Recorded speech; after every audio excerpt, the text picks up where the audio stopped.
gente! Boa noite! Gente, que felicidade é estar de volta. Tá todo mundo aqui no chat comentando, que saudade, ainda bem que voltou, e a gente aqui fala a mesma coisa. Graças a Deus, estamos de volta. Um feliz 2024 para todos nós, e estamos aqui seguindo com esse nosso estudo do coração a caminho da luz.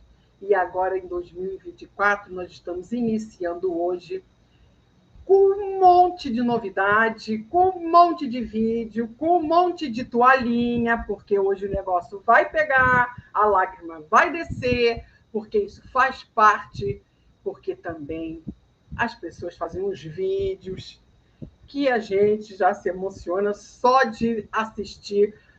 Subindo aqui para a live de hoje, a gente já chora, porque ela tem esse dom, né? A Cris tem esse dom de nos comover. Mas é sobre essa comoção toda que hoje nós estamos aqui com todos vocês que já entraram, já deram boa noite, estão com saudade, a Teca Felizola, a Cristiane Fiuza, Vera Hora, tem uma que está aqui hoje pela primeira vez, quem é a Damiana Paixão.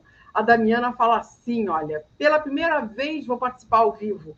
Comecei a assistir os vídeos em novembro, maratonei e reli o livro, agora só ao vivo. Seja bem-vinda, Damiana, quer dizer, maratonou tudo, está com tudo em dia, com o estudo em dia, e agora daqui para frente, sempre ao vivo com a gente, nessa emoção toda que nos causa toda essa série A Caminho da Luz, mas sempre lembrando que quem nos possibilita, quem nos acolhe para que isso aconteça, é a Federação Espírita do Estado de Goiás, a FEEGO, que nos possibilita e abriu as suas portas aqui para que a gente possa usar esse canal para trazer a todos vocês esse estudo e sempre também com os nossos parceiros de transmissão, que são esses canais por onde vocês entram, por onde vocês curtem, por onde vocês compartilham, que é a Web Rádio Fraternidade, a Rede Amiga Espírita, a TV CERJ. Temos também o Centro Espírita Mensageiros da Luz, lá de Aparecida de Goiânia, e também a TV Secal e a Rádio Portal da Luz. Todos esses canais aqui, junto conosco, para transmitir toda essa emoção, todo esse ensinamento, todo esse aprendizado que daqui a gente tira. Mas chega de falar, porque hoje é uma noite especial. Não sei se vocês repararam, não houve vinheta, né, de abertura, porque temos vinheta nova, que depois eu vou trazer. Temos convidado especial, porque hoje é uma live especial. Enfim, nós temos emoção na noite de hoje. Não é isso, Cris Drux, minha amiga? Seja bem-vinda. Oi, Dê, que alegria! Alegria estarmos aqui juntos, né? Feliz no 2024 para todo mundo, que a gente possa conduzir esse ano a caminho da luz, né? 2024 que seja um ano alvissareiro, cheio de realizações. E, Denise, hoje a gente está, né, nesse momento especial pelo reencontro, e especial porque vamos sublinhar, né, uma personagem do último capítulo tratado aqui, né, nesse espaço do A Caminho da Luz, com todos vocês, ainda no ano passado, que foi a nossa última edição, o último programa da série do ano passado, e a gente está, meus amigos, para quem aí quiser acompanhar no livro, A Caminho da Luz, nós já estamos às portas do capítulo 19. No ano passado, o nosso último encontro tratou do capítulo 18, que Emmanuel intitulou Os Abusos do Poder Religioso. E quando a gente fala de abusos do poder religioso, a gente automaticamente, diretamente, lembra da Inquisição. E nós tratamos desse assunto aqui, da Inquisição, da Idade Média, né? Só buscando aí palavras-chave dos assuntos tratados aqui. E hoje, né, seria, eu estou colocando a condicional porque não vai ser, seria o capítulo 19, As Cruzadas fim da Idade Média. Esse capítulo 19 a gente vai tratar daqui a 15 dias. Porque no ano passado tomamos aqui a decisão ao vivo, né, Denise, sem combinar muita coisa, com a aquiescência de todos vocês do chat, de todo mundo, a gente resolveu, né, se debruçar com mais ênfase sobre um dos temas, um dos subtemas desse capítulo 18, que são os franciscanos. E a gente diz que Francisco é tão especial, os franciscanos foram tão importantes, né? Não só para a história da religião, como para a história da humanidade, que a gente resolveu fazer hoje um capítulo exclusivamente dedicado a Francisco de Assis, né, Denise? E aí, como o Natal já passou, mas a gente não pôde entregar o nosso presente para vocês, a gente tem um presente para eles, né, Denise? Quem é esse presente? Pois é, esse presente também é daí do Rio de Janeiro, mas ele é lá de Niterói. E o interessante, sabe o que é? É que hoje nós vamos falar de Francisco e Clara. E ele tem Francisco e Clara dentro de casa. Isso que é maravilhoso. Agora, como que ele tem um Francisco e a Clara dentro de casa? Só ele para explicar. Não é isso mesmo? Rafael Siqueira? Seja bem-vindo, meu amigo. Muito boa noite, Denise Balô. Muito boa noite, minha querida Cristiane Drux. Muito boa noite a todos vocês que estão aí no nosso chat. Aliás, eu faço parte desse chat, gente. Eu hoje estou aqui emprestado, dando uma colaboração com essas queridíssimas amigas e para falar de uma personalidade tão especial que é Francisco e também Clara. Denise estava falando que eu tenho Francisco e Clara dentro da minha casa. Primeiro, eu tenho Francisco no coração. Como eu amo muito essa alma nobre, como a gente chama, foi o mais perfeito êmulo, aquele que mais bem imitou Jesus num período difícil, que foi o período da Idade Média. Eu resolvi, quando tive um primeiro filho, ainda um filho de 4 patas, dar o nome de Chico. E depois nasceu a minha filha, que é a luz dos meus dias. Então homenageei a irmã Clara. Então, Francisco e Clara, homenageando o irmão Sol e a irmã Lua, para que Francisco nunca saia dos meus passos e ele nunca deixe-me guiar até Jesus. Muito bom, Rafael. Denise, o que aconteceu com o nosso amigo Elahá hoje? Pois é, o Elahá está com problema na internet, gente. Ele não conseguiu entrar, faltou luz, faltou energia onde ele está. E ele está sem internet, então ele não vai conseguir participar hoje. E devido a esse problema de internet, né?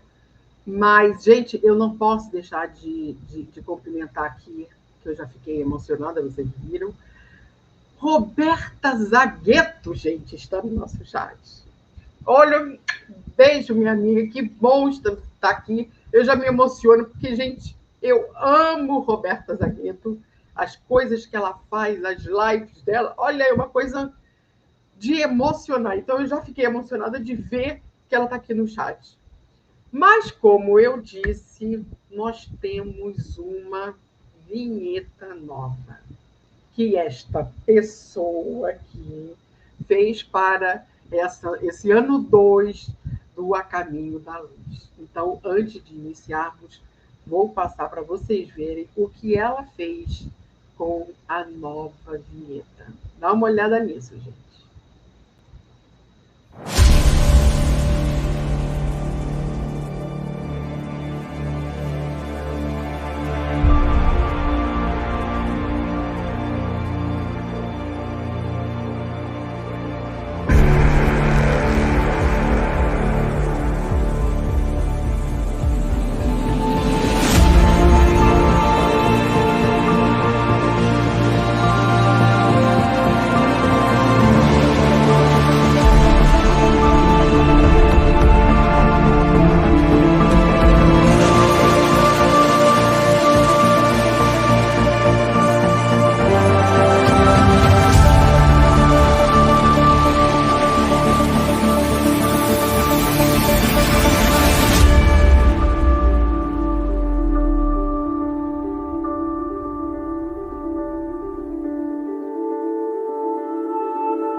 é essa vinheta que nós vamos ter agora na abertura, né, Cris? O que foi isso? Cristiane Drux. Atualizando as cenas que a gente vai tratar, né? A gente já avançamos aí um pouco na linha do tempo, né? A gente tem aí nessa vinheta Napoleão, a gente tem toda a parte da Renascença. Aliás, Renascença tem a ver com Francisco, mas isso o Rafael conta para a gente. A gente tem toda a parte, né, dos enciclopedistas, a reforma protestante. Nossa, tem coisa para a gente trabalhar aí nos próximos meses, Dê.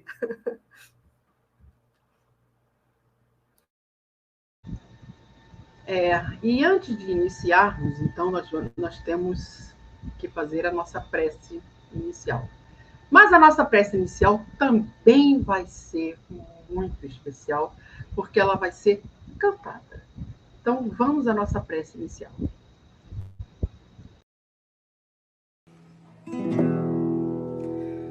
Senhor,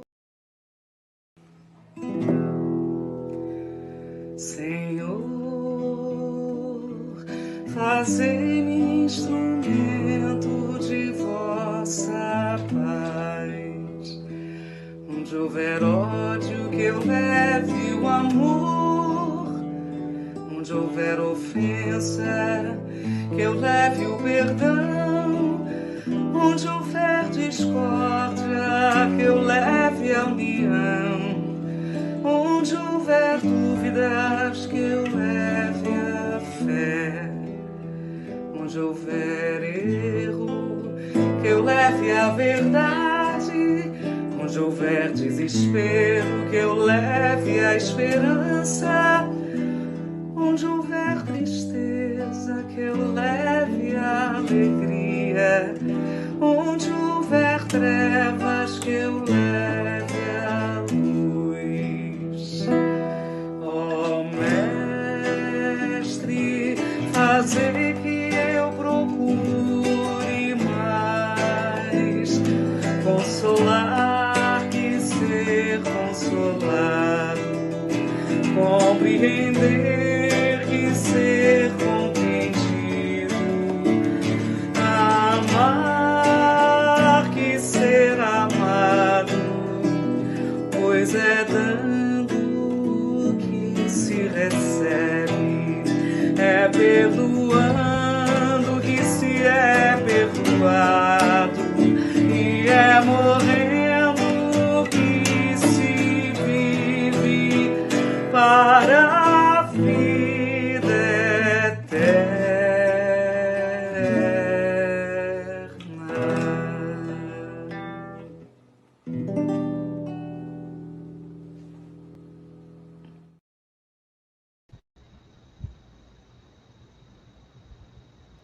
Que oração, né? Cantada, então. Essa é uma amiga minha de infância, chama-se Andréia França, que é daí do Rio de Janeiro, e há 4 anos atrás ela me mandou esse vídeo, e eu guardei. Eu acho que eu guardei justamente para essa ocasião, que eu sabia que um dia eu ainda ia usar esse vídeo dela, com essa belíssima canção, que já sempre nos emociona essa oração. Mas, gente, também temos um outro vídeo, que esse é o vídeo desta noite, que vamos falar sobre, nós não, né? O Rafael vai nos falar sobre Francisco e Clara. E Cris Drux fez um vídeo para a noite de hoje. Preparem as toalhinhas.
Na Idade Média, a luz que dissipou as trevas.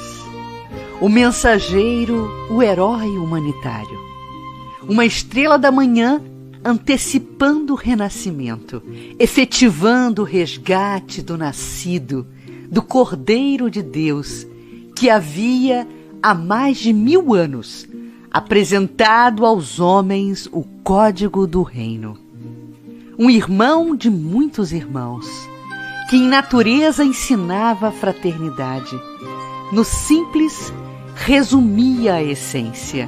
Louvado seja Deus por nossa irmã, a Mãe Terra. Um trovador da verdade, cantando o Evangelho, roteiro de todos os tempos.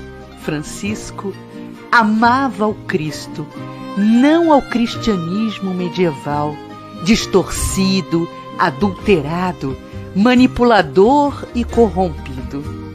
Serviu a Deus, optou pela pobreza, na fome de uma vida reta e feliz. Na heráldica da humildade, encontrou fortuna.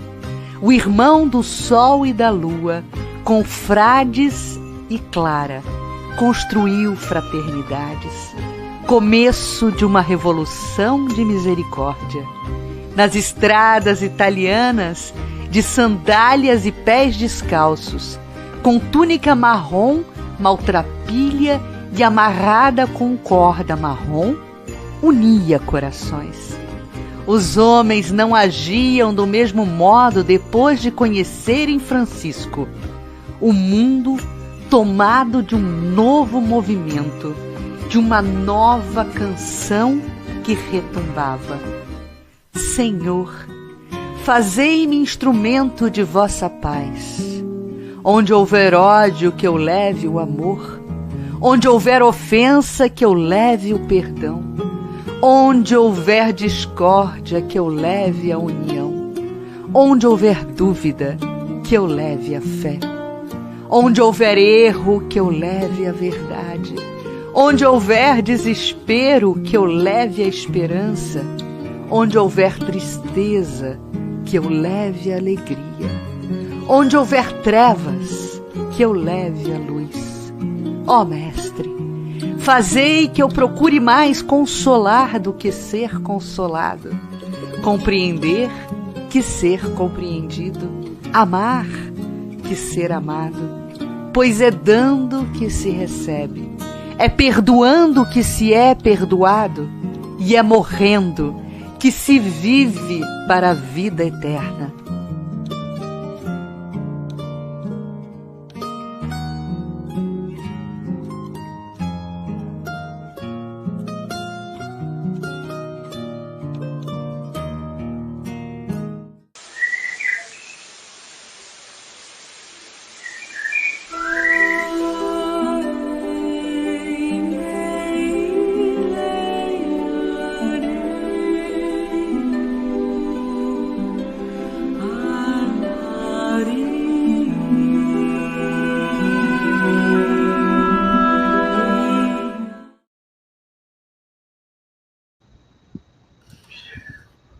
Rafael, meu amigo, Denise, todos nós, né? Todos nós devemos muito a Francisco de Assis. Eu acho que, só para a gente começar aqui a aquecer, talvez as nossas reflexões, Denise, querida, e Rafael, e vocês que nos acompanham, eu queria sublinhar algumas palavras-chave, né, que a gente acabou utilizando para ilustrar o vídeo. Então, hoje, meus irmãos, a gente vai falar do menestrel de Deus, né, Rafael?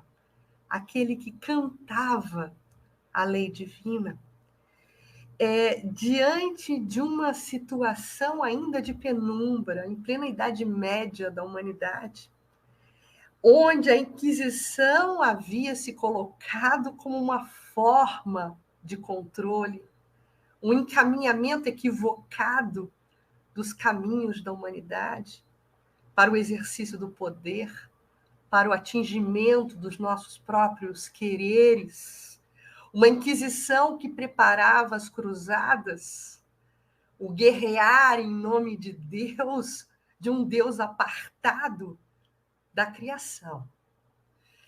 Então, Rafael querido, eu e Denise, a gente está aqui querendo te ouvir, como todos os nossos companheiros aqui do chat, né? Para te perguntar qual a importância de Francisco. Por que elegemos um programa especial para falarmos dele? E aí a gente quer te entregar a palavra, né, para o Rafael nos falar desse nosso irmão.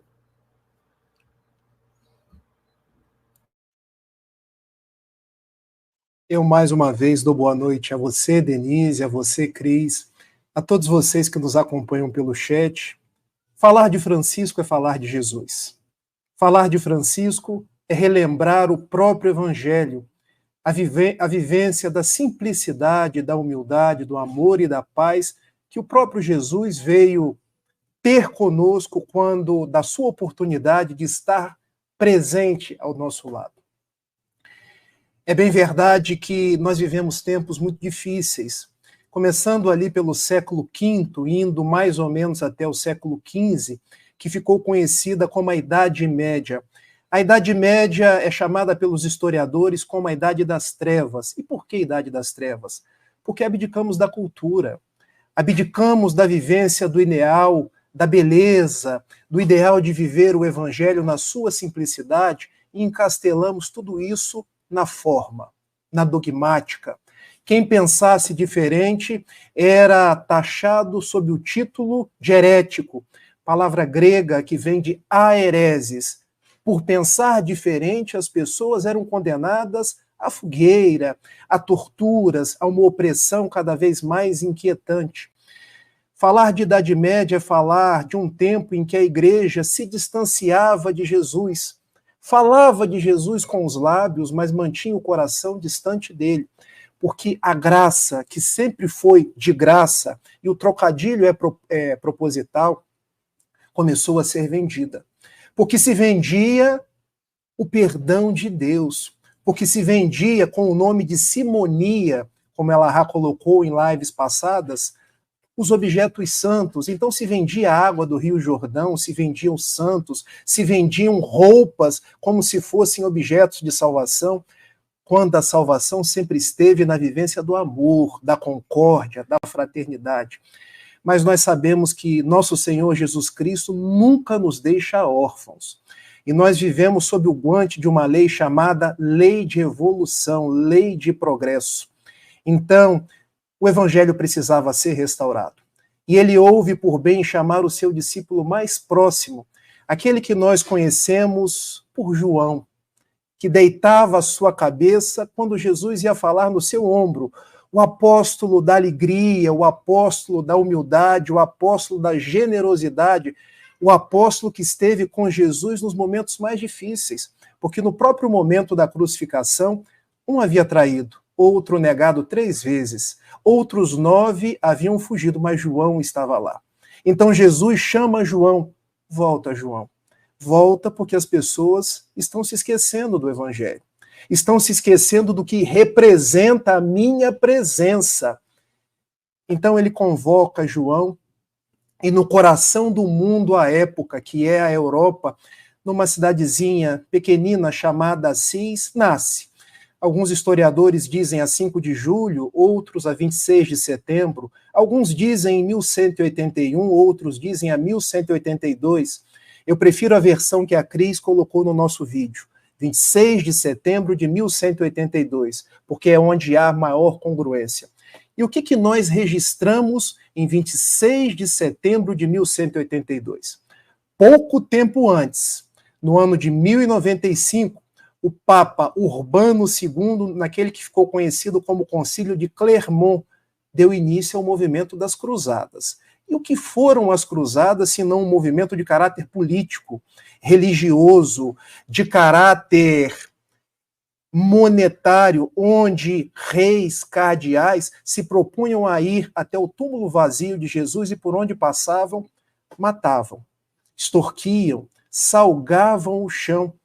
Era uma briga por poder, por espaço. Então Francisco nasce no meio das cruzadas, mas nasce também naquele movimento chamado Inquisição. Porque todo mundo que pensava diferente merecia o inferno, que não começava apenas no Al-Delá, porque bruxas, ciganos, judeus eram condenados a ver seus bens expoliados, a passar por castigos os mais brutais e depois a serem mortos. Em 1184, o Papa Lúcio III, no Concílio de Verona, ele resolve iniciar o Tribunal da Inquisição.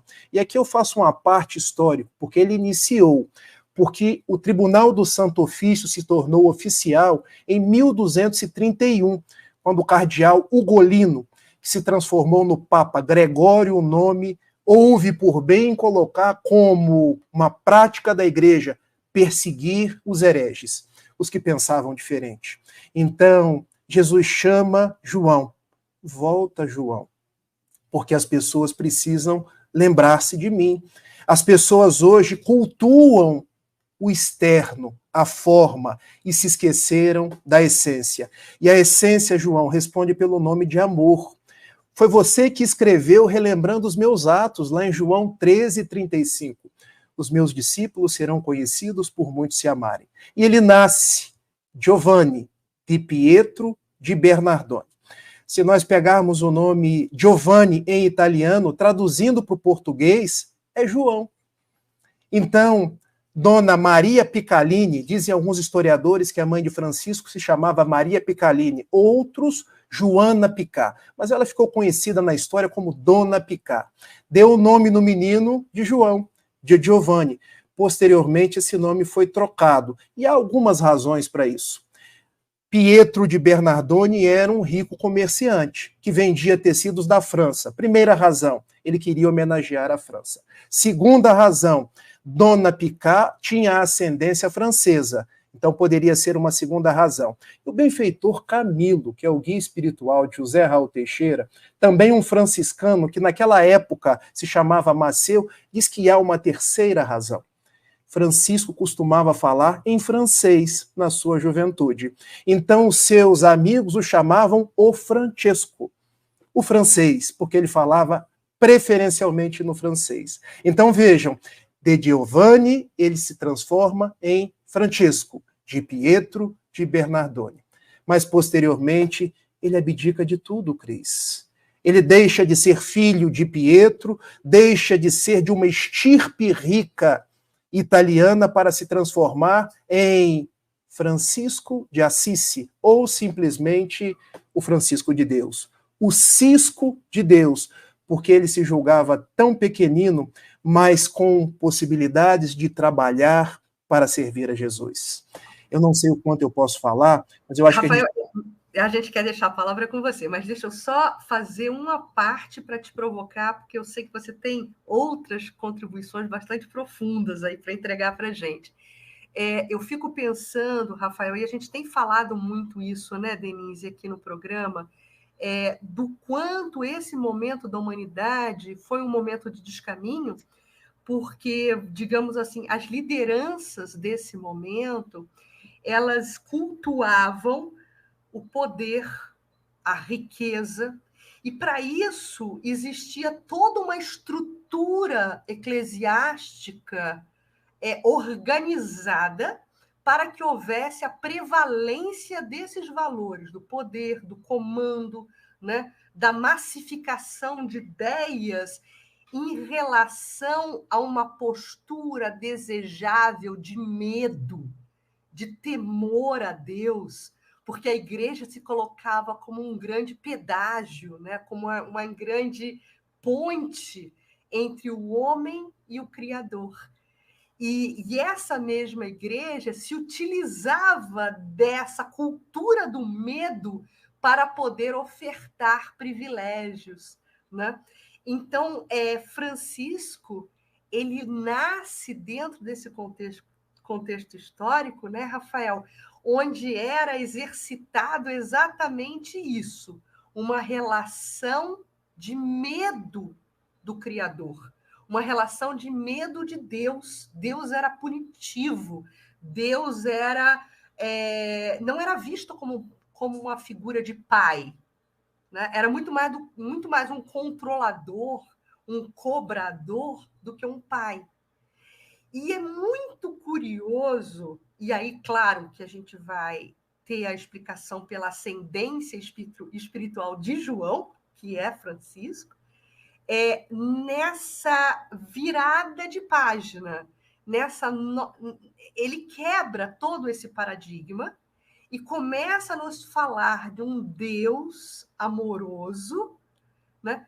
de uma conjuntura de criação que abraça a criatura, que acolhe e que insere o homem nessa conexão com todos os seus irmãos do reino animal, do reino vegetal e em própria relação de filiação divina com o Criador.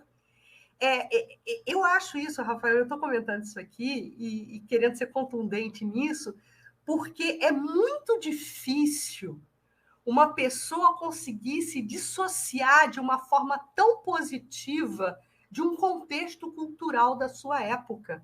Né? Não é incrível isso que Francisco fez? Com certeza. Quando a gente pega a vida de Francisco, é uma vida de restaurar o cristianismo. Então a gente não pode dissociar Francisco em nenhum momento de Jesus, porque ele nasce para poder viver Jesus e para que nós ganhássemos o caminho do Cristo de volta. Quando a gente pensa em Jesus, como era Deus na época de Jesus? E aqui num tom muito mais histórico. Os judeus chamavam Deus de o nome, Hashem, porque está acima de mim, eu não posso nem dizer o nome. Ou El Shaddai, ou Adonai, meu Senhor. E o que Jesus faz? Ele troca todos esses epítetos por meu Pai que está nos céus, meu Pai e de todos nós. Jesus transforma Deus em Pai nosso e nos convida a ser irmãos uns dos outros. E vejam, irmãos uns dos outros quer dizer, Jesus era nazareno, ele era irmão dos romanos, ele era irmão das prostitutas, ele era irmão dos leprosos, não havia distinção. Olha o caráter inovador na época. A prosápia romana e Jesus, nós somos irmãos. A prosápia dos homens do templo diante dos galileus. O próprio Natanael, no Evangelho de João, dizia, o que de bom que vem da Galileia? E Jesus, somos todos irmãos. Pecadores, pescadores, prostitutas, e Francisco restaura isso. Porque numa época em que para você falar com Deus você precisava de um padre, de um bispo, de um papa, de pedágios cada vez mais pesados, onde as pessoas eram submetidas pelo medo. E por que o medo, Cris e Denise? Porque através do medo eu submeto. Através do medo eu cobro o dízimo. Através do medo, do inferno, as pessoas vão fazer o que eu quero. Mas aí eu não fomento o livre pensar, o raciocínio. Eu fomento pessoas que vão seguir conforme o que eu quero. Aí a igreja vai se tornando cada vez mais rica, mais poderosa, e os cristãos cada vez mais apequenados diante de Deus, que é todo amor. Então vem Francisco e vamos acabar com esses atalhos, porque é meu Pai. E se ele é meu Pai, nós somos irmãos. E ele ainda engrandece esse conceito de irmandade, porque ele começa a chamar de irmão o lobo de Gúbio.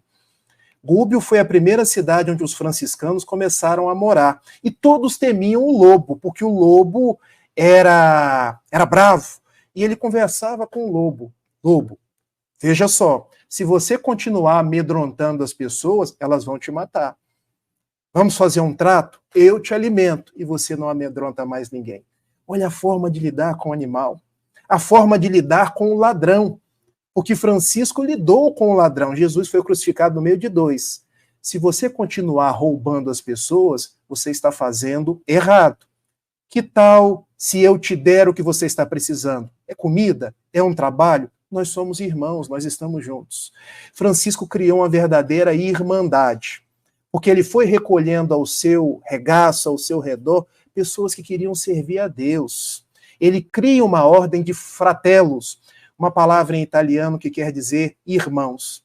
mas ele aumenta essa fraternidade porque ele começa fratello soli, meu irmão sol, que dá a beleza ao dia, que me aquece, que me ilumina, minha irmã lua, porque quando a noite fica escura, é você que vem embelezar. Ele começa a chamar as flores de irmãs, ele começa a ver nos leprosos da época. E, Cris, há um detalhe aqui que é interessantíssimo. Os leprosos ficavam em lugares na cidade que eram afastados. Eles costumavam, inclusive, bater uma matraca para que as pessoas soubessem onde estavam os leprosos e se afastassem. Francisco vai ao encontro dos leprosos e cuida deles. Há registros de Francisco no Rivo Torto. Rivo Torto é um lugar na Itália, um rio torto, num braço de rio em italiano, onde ele cuidava de crianças, onde ele cuidava dos rancenianos, e ele começou a servir a Deus, sem intermediários.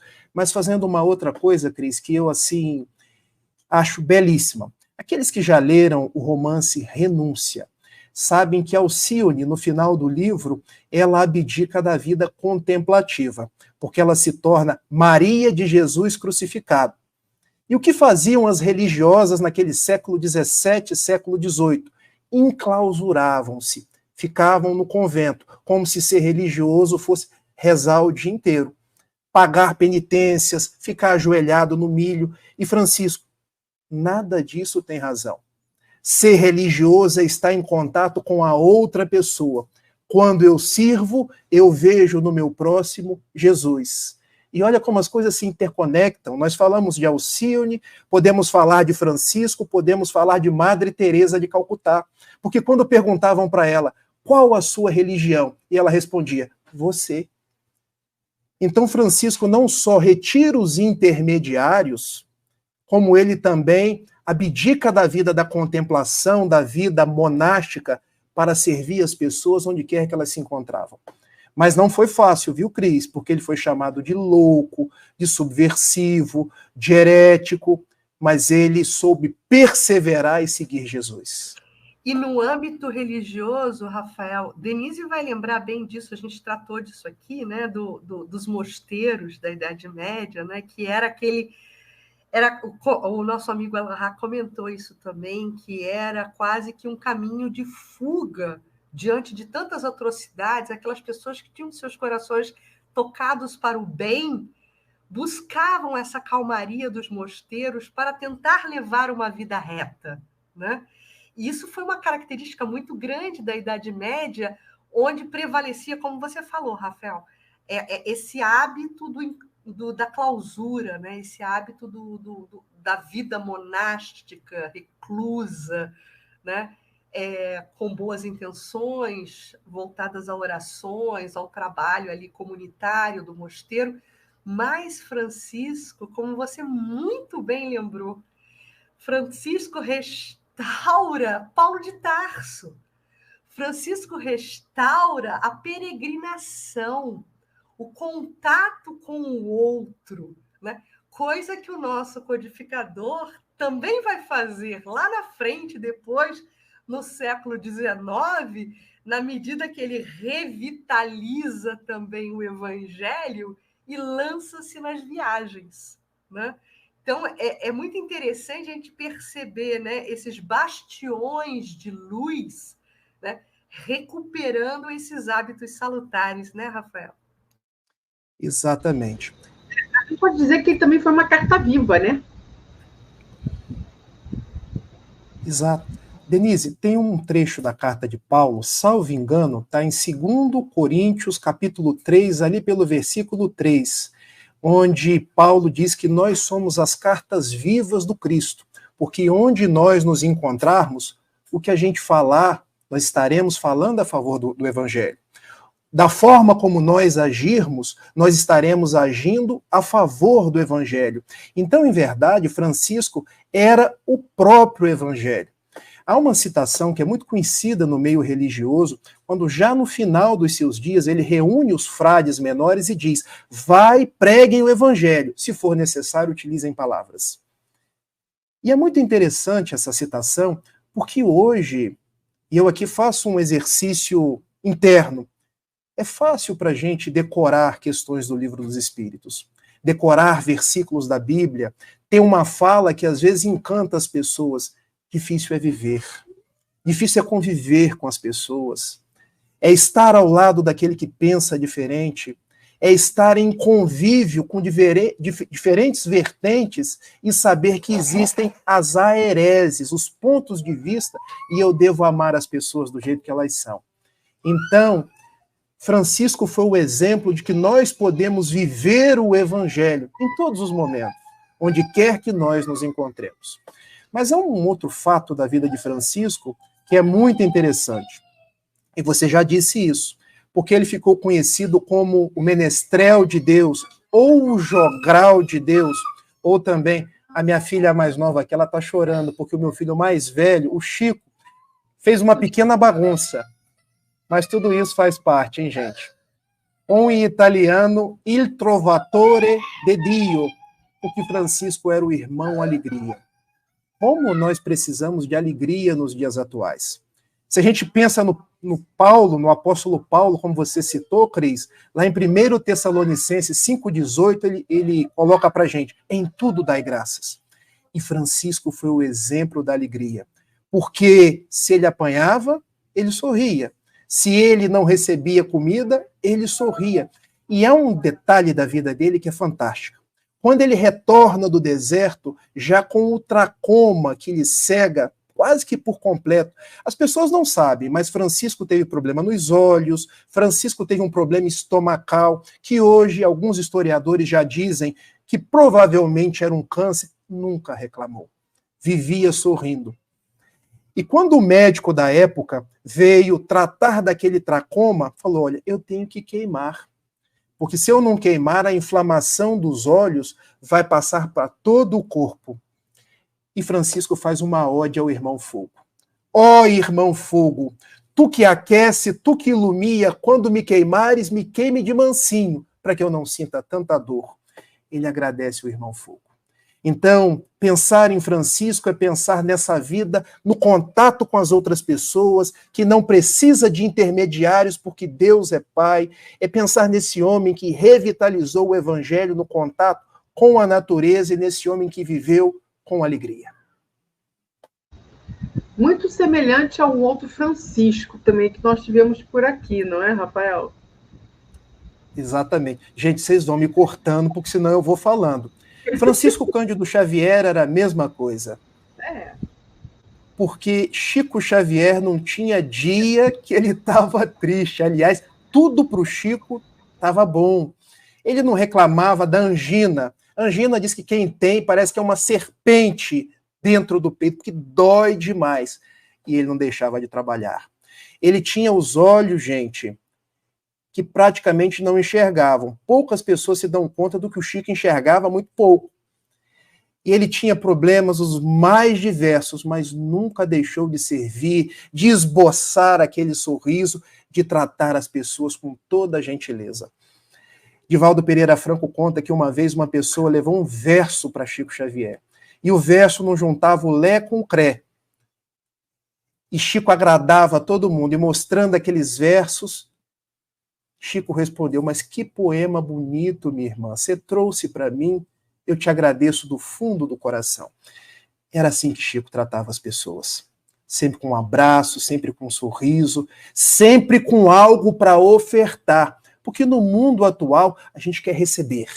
A gente quer ser notado, a gente quer ter likes nas redes sociais, a gente quer ter importância. E os cardeais, uma vez, chegaram a Francisco de Assis, agora estou voltando no Francisco lá de trás. Você deve estar se sentindo importante, hein, Francisco? Emmanuel conta, no Caminho da Luz, capítulo 18, que logo nas primeiras décadas, cerca de 200 mil pessoas já queriam servir Francisco. Já queriam estar com os ideais franciscanos. Você deve estar se sentindo importante, hein? Porque você está mais, vou utilizar termos atuais, está mais pop que o Vaticano. Francisco olha para aquele cardeal, abaixa-se no chão, pega a areia e deixa a areia correr por entre os dedos e diz, meu irmão, eu sou tão pequenino, mas tão pequenino que eu me perco no grão de areia que corre pelas minhas mãos. Eu sou um cisco. É lindo, né, Rafael? E essa atitude dele para que, pela busca, pela pacificação de uma relação mansa, de uma relação cordial com a estrutura eclesiástica, também nos é de um exemplo incomum, porque ele nos apresentava a verdade, né? Sem sair do seio da humildade, não buscando o embate, mas buscando a unificação, porque ele estava ali para transformar. Ele foi e é até hoje, né? Levando-se em conta a sua regra, né? A sua ideologia, a ideologia franciscana. Ele é até hoje mensageiro. Por isso que a gente quis usar também esse verbete no vídeo, né? Porque o Evangelho, a boa nova do Cristo, não precisa de propaganda, precisa de exemplo. E o mensageiro é aquele que veste a ideia e a pratica, a exemplifica. Então, ele foi um arauto da verdade, ele foi um mensageiro, ele foi um menestrel, nesse sentido, né? Se apresentando sempre manso e pacífico, né? Quando a gente pensa em franciscanos, quando a gente pensa em Francisco, a gente pensa em simplicidade, aquela simplicidade que é o essencial. Diante dessa magnitude, diante dessa grandeza do essencial, a nobreza de Francisco foi justamente essa heráldica da humildade. Enquanto muitos cavaleiros, muitos nobres buscavam essa evidência, né, Rafael e Denise, buscavam esses holofotes, né, como o cardeal fala, você está se sentindo, né? Você está pop. Muitos cavaleiros daquela época também queriam ter essa notoriedade, e Francisco ganhou notoriedade em ser simples, por ser, melhor dizendo, por ser simples. É lindo demais. Mas também incomodou muito, não foi, Rafael? Pelo fato dele ser assim, incomodou e muita gente, não foi? Incomodou. Na verdade, Francisco, a gente poderia fazer aqui umas 10 lives para falar da vida dele, porque são tantos excertos, são tantas ocasiões. Francisco se notabilizou por ser um instrumento da paz. E há um livro notável do benfeitor Camilo, que é esse aqui, a Carta Magna da Paz, onde ele pega cada verso dessa oração de São Francisco e vai decantando para a gente, a começar pelo primeiro verso: Senhor, fazei de mim um instrumento da tua paz. Se vocês perceberem, não é um artigo definido. Fazei-me o instrumento da paz, porque quem quer ser o instrumento se acha o tal, se acha que ele, sem mim, a proposta não vai, mas ele queria ser apenas mais um instrumento. Porque nós estamos no mundo para sermos esses instrumentos. A Cris vai ser, a Denise vai ser, eu vou ser, e nós, de mãos dadas, como instrumentos da paz, vamos construir um mundo melhor. É bem verdade, Denise e Cris, que algumas coisas da biografia de Francisco precisam ser contadas. A gente sempre acha que um benfeitor, quando reencarna, ele não passa pelas dificuldades da carne. Mas esse corpo nosso é pesado, gente. Ele muitas vezes ofusca todo o brilho que o espírito já tem e às vezes até traz determinados percalços. Foi assim com grandes missionários. E não foi diferente com Francisco. Porque ele veio no finalzinho do século XII, início do século XIII, num mundo que estava saindo, pelo menos ali na Europa, do feudalismo para o mercantilismo, surgindo os burgos, e esses burgos costumavam brigar uns com os outros em busca de predomínio econômico. Então, o que um jovem daquela época poderia fazer? Ou ele poderia entrar para a vida do monastério, ser um servidor de Deus enquanto servidor da igreja ou se tornar um cavaleiro. E Francisco quis se tornar um cavaleiro. E ele chegou a ir para 2 guerras. Na primeira guerra, que foi uma guerra no início ali do século XIII, contra Perúdia, a comuna de Assis contra a comuna de Perúdia. Assis perdeu a guerra. Ele ficou 1 ano recluso no cárcere, uma verdadeira quarentena. E essa quarentena de Francisco foi um momento de meditação, de reflexão, porque contam os biógrafos que ele aproveitou aquele momento para repensar a própria vida. Porque ele via pessoas que não tinham o que comer dentro da prisão. Então ele pegava do próprio pão e dava para as pessoas. Ele orava com as pessoas. Quando ele saiu, já porque o seu pai pagou uma espécie de pedágio e voltou para Assis, ele já não era mais a mesma pessoa. Mas ainda continuava com o plano de ser cavaleiro. Quando vem a Segunda Guerra, que é a Guerra da Apulia, no sul da Itália, quando ele estava entrando na cidadezinha de Spoleto. Francisco era um grande médium. Divaldo Pereira Franco conta que nós conhecemos na humanidade 3 grandes médiuns. Jesus, o médium de Deus. Francisco, o médium do próprio Cristo. E o terceiro, Francisco Cândido Xavier, que é o médium de uma pleiade de espíritos que veio para o Brasil trazer aí, eu não vou dizer um complemento, mas obras que guarnecem hoje o espiritismo para que nós tenhamos uma visão mais completa dos assuntos. Francisco era um grande médium. Já em cima do seu cavalo, entrando ali em Spoleto, o cavalo apia e ele ouve uma voz. A quem queres servir? Ao Senhor ou ao servo? Alguns historiadores narram o sonho que a Cris colocou no início do nosso vídeo, outros já narram esse momento de cima do cavalo. Essas pequenas diferenças, isso faz parte da história, isso não é importante. Mas a quem queres servir? A Deus, o Senhor ou aos servos? Porque até então você está servindo a servos, você está servindo a homens que querem poderio econômico e vão matar outras pessoas. E agora ele volta para Assis como desertor. Um homem poderia tudo, menos ser um desertor, porque nenhuma família rica da Europa gostava de um desertor. Mas quando ele volta já não era mais o mesmo Francisco. Ele já não queria mais saber da riqueza do pai. Contam os historiadores que ele começou a questionar por que o pai tinha tanto e os empregados tão pouco. Por que uma sociedade que retirava dos muros da cidade aqueles que mais precisavam.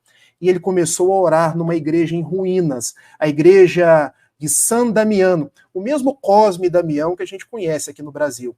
E ele ouve a voz pela segunda vez: Francisco, reconstrói a minha casa que está em ruínas. No primeiro momento ele achava que ele precisava carregar pedras para reconstruir uma igreja física, mas depois ele se dá conta: era a igreja do Cristo que estava se perdendo. No meio das indulgências, no meio das cruzadas, no meio da Inquisição, no meio de tantos homens que colocavam intermediários para Deus. E ele se dá conta que ele precisava ser um instrumento da paz. O pai não gostou, viu, Denise? O pai fez um verdadeiro processo inquisitorial contra ele. O bispo de Assis chamava-se Dom Guido. Na época nós não tínhamos um fórum.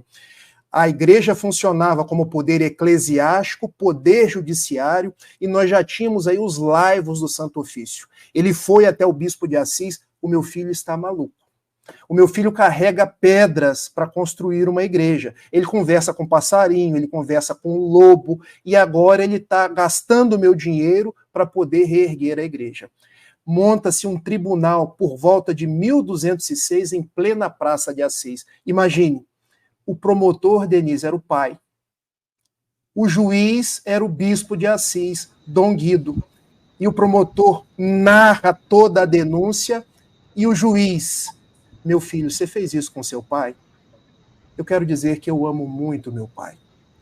Eu quero dizer que eu sou grato porque ele me deu a vida, a ele e a minha mãe.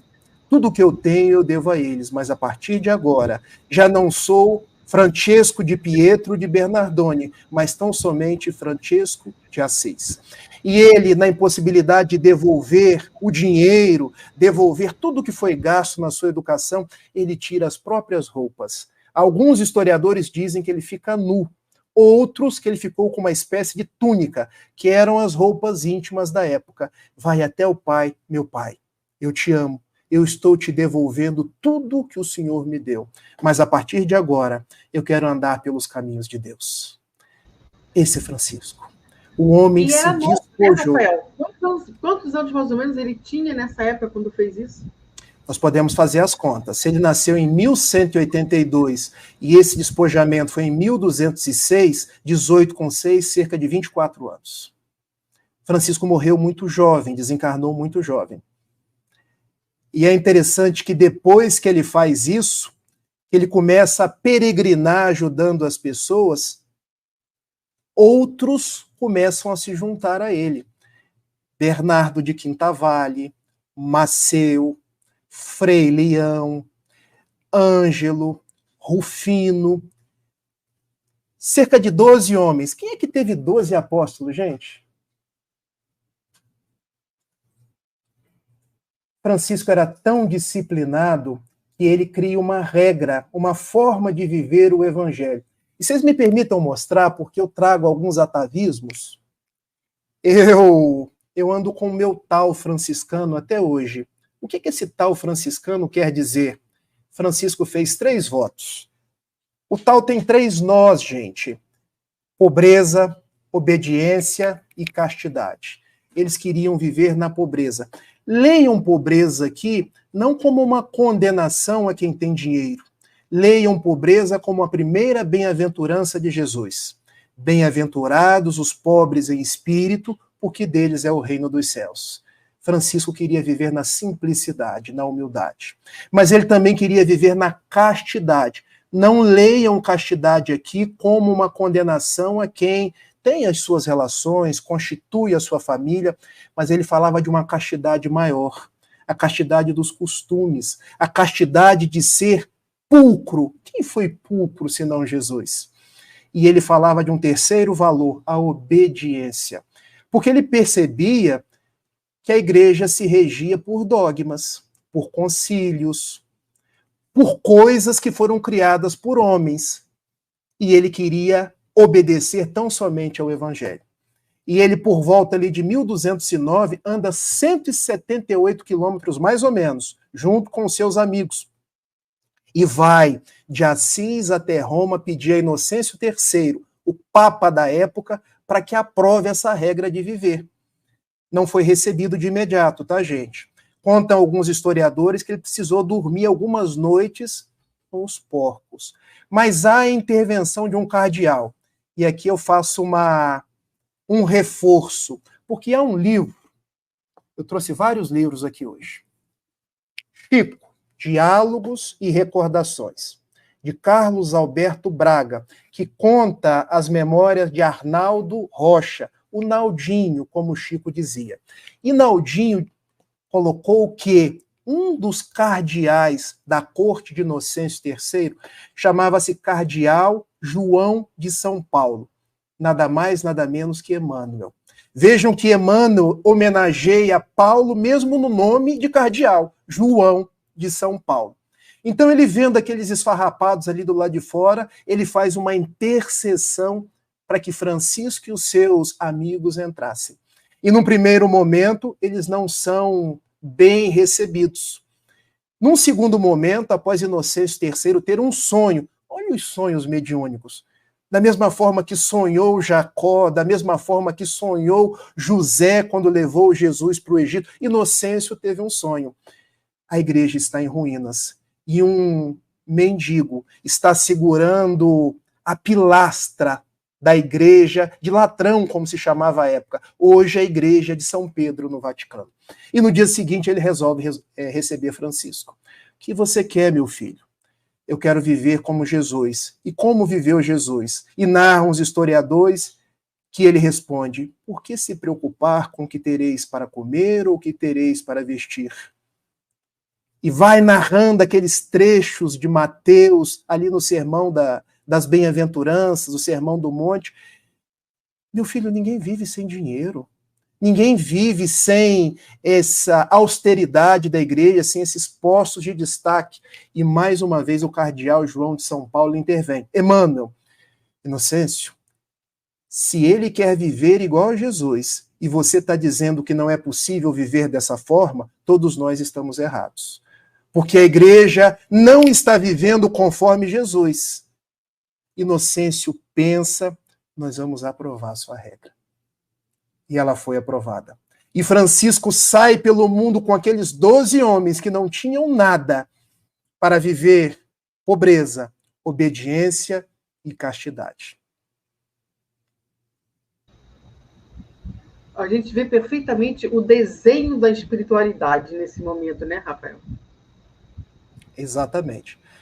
Bom, em 1212, uma moça lindíssima, contam os biógrafos... Aqui está clara nessa história. Contam os biógrafos que uma moça de cabelos encaracolados, loiros, também filha de um homem rico da cidade de Assis, chamado Favarone, casado com Dona Hortolana. Ela tinha 2 irmãs, Clara, Penenda e Beatriz. Ela se encantou por Francisco, porque via aquele homem lavando os leprosos. E o que eu vou dizer aqui não é excesso, tá, gente? Francisco beijava as chagas dos leprosos. E como era médium, muitas vezes ele curava os leprosos. Quem é que curava os leprosos, gente? Se não Jesus de Nazaré. Se não Pedro. Se não os apóstolos de Jesus, que por onde passavam, as pessoas se atiravam nas próprias sombras. Ela vendo tudo aquilo, eu quero seguir essa vida. Imagine o quanto ela sofreu. Ela teve que sair de sua casa um dia escondida de noite para se entregar à vida junto com Francisco. E narram que são 2 apaixonados, não no sentido da carne, mas 2 almas que se amam profundamente, que entregaram suas vidas a Jesus e que seguiram naqueles dias tumultuados da Idade Média, um como o irmão Sol, outro como a irmã Lua, cantando o Evangelho. Criam-se, então, 3 classes. A primeira classe, a classe dos frades menores. A segunda classe, a classe das clarissas. E a terceira classe, a classe secular. E por que secular? Se você quiser ser franciscano e casar, pode. Se você quer ser franciscano e continuar a sua vida na sociedade, pode. Você está na terceira classe. Então, Francisco foi um arauto de Deus. Clara se juntou a ele e foi tonsurada. Você sabe o que quer dizer tonsura, gente? É um ritual de iniciação dos franciscanos. Os homens fazem um corte aqui no centro da cabeça. E é interessante porque os judeus usam um quipar, exatamente aqui, nessa redoma da cabeça. Os franciscanos fazem uma tonsura. É o ritual de iniciação. Pode parecer um formalismo, mas o que eles estavam querendo dizer, acima de mim tem meu pai. Meu pai cuida de tudo. Meu pai sabe de tudo. E os judeus, acima de mim, Hashem, aquele que eu não posso nem dizer o nome. E Clara foi tonsurada. Cortaram-se os cabelos dela e ela dedicou a sua vida a servir Jesus. Ela era cerca de 10 anos mais jovem, mas vive mais, até 11 de agosto de 1251, que é conhecido como o Dia de Santa Clara. E qual é o dia de São Francisco? 4 de outubro, mas Francisco não morreu em 4 de outubro. Francisco morreu em 3 de outubro de 1226. E por que 4 de outubro? Provavelmente a data em que ele foi inumado, que ele foi enterrado. 2 anos depois, o cardeal Ugolino, já Gregório IX. Engraçado isso, protetor de Francisco e depois oficializou a Santa Inquisição. Transformou Francisco de Assis em santo da igreja. Quando, na verdade, ele foi alguém que serviu Jesus. Quem vai a Assis hoje vê uma grande catedral construída por Elias, o fratelo Elias, um daqueles que quando Francisco foi acompanhando uma cruzada, e ele voltou cerca de 18 meses depois, ele traiu os ideais franciscanos. Construiu uma grande igreja, fez uma regra diferente, mas aquela igreja é tudo, menos franciscana. Porque Francisco mesmo, o lugar em que ele morava era uma pequena porção, que nós conhecemos como portiúncula em italiano, porque ele dizia, eu não preciso de nada. Eu só preciso de Deus.